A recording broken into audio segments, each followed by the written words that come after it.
Following program is produced by Project Bait and does not reflect the views of this station.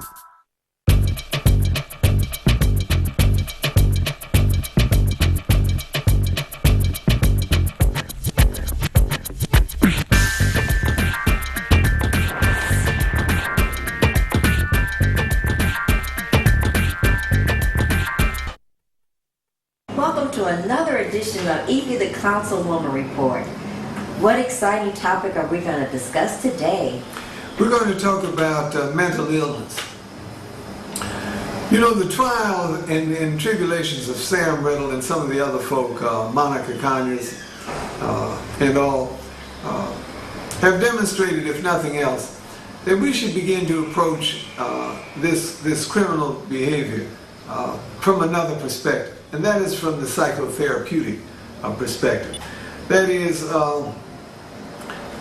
what these people are demonstrating is not so much a relevant criminality as a significant personal and social inappropriate behavior, destructive, self-destructive behavior. And that is a symptom of mental illness. So that they need therapeutic or psychoanalytic treatment as opposed to incarceration.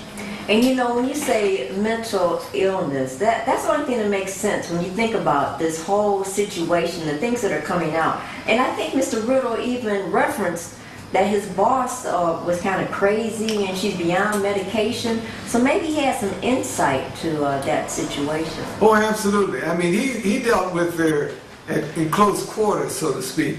So that if anybody, over a period of time, so if anybody understood and could recognize the emotional instability of a person, he would be able to, in this particular case, to one of your fellow council people.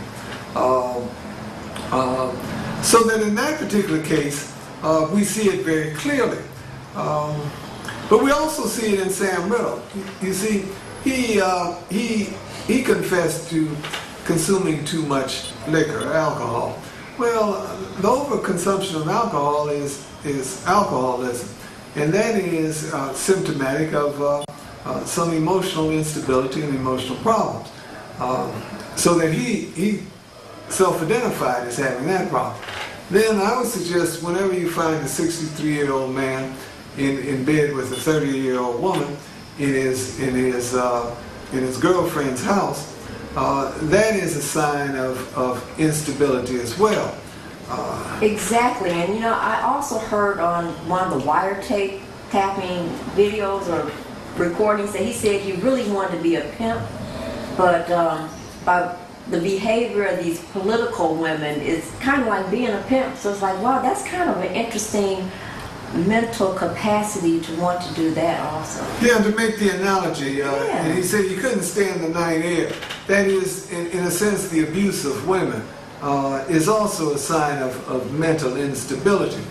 So that what we find is that these folk are really, at such low-level criminals, but factually are social deviants, psychological deviants.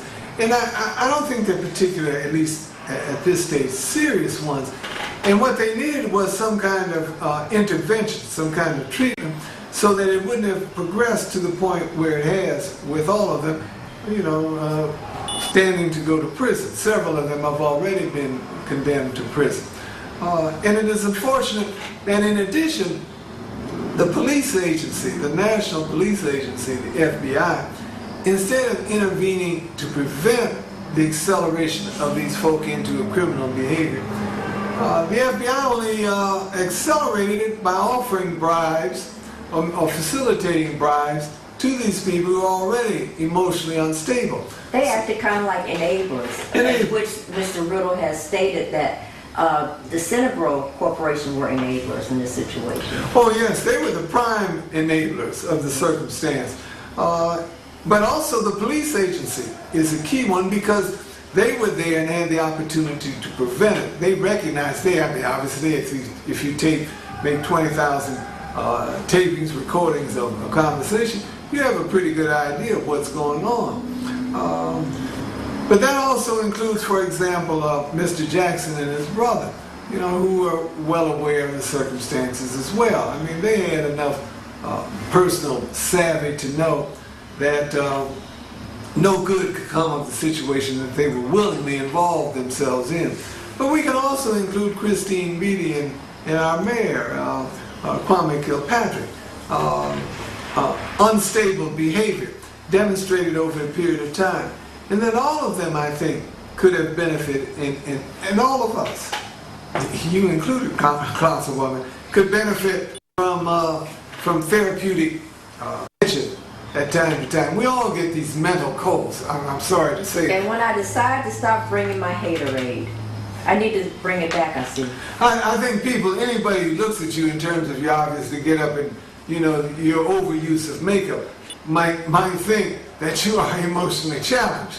Now, we can, in this circumstance, look at it as something of a norm, but in other circumstances, and we tolerate it in you. And to a certain extent, we tolerate this misbehavior in folk like Riddle and Monica Conyers, as what our council president did when she called him out of his name in the middle of a council session, as you well know. So that we need to have a more benevolent and caring approach to these folk. And I suggest the bottom line is they do not need to be incarcerated because they will learn nothing. Their ailment will not be treated in prison. If anything, it'll be exacerbated. Well, I surely hope that Mr. Riddle will have a fair, decent trial with those 10 women and 6 men on the jury. Because, you know, in the United States of America, you are innocent until proven guilty or until you run out of money. Thank you for tuning in to another edition of Effie the Councilwoman Report. And if you are interested in having Effie the Councilwoman appear at any of your events, give us a call at 313-871-3333. And you can also find out more information on projectbait.blackgold.net. We're also on YouTube. Be sure to put Project Bait DET in the search box. Bye-bye. Hi, I'm here from All Home Improvement to solve your repair needs. For an estimate, call area code 313-896-3603. Again, area code 313-896-3603. Read the latest edition of Urban Journeys, We Ride the Bus, on projectbait.blackgold.net.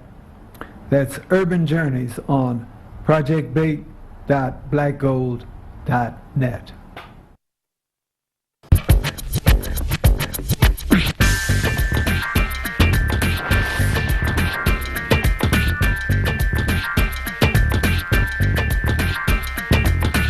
The preceding program was produced by Project Bait and does not reflect the views of this station.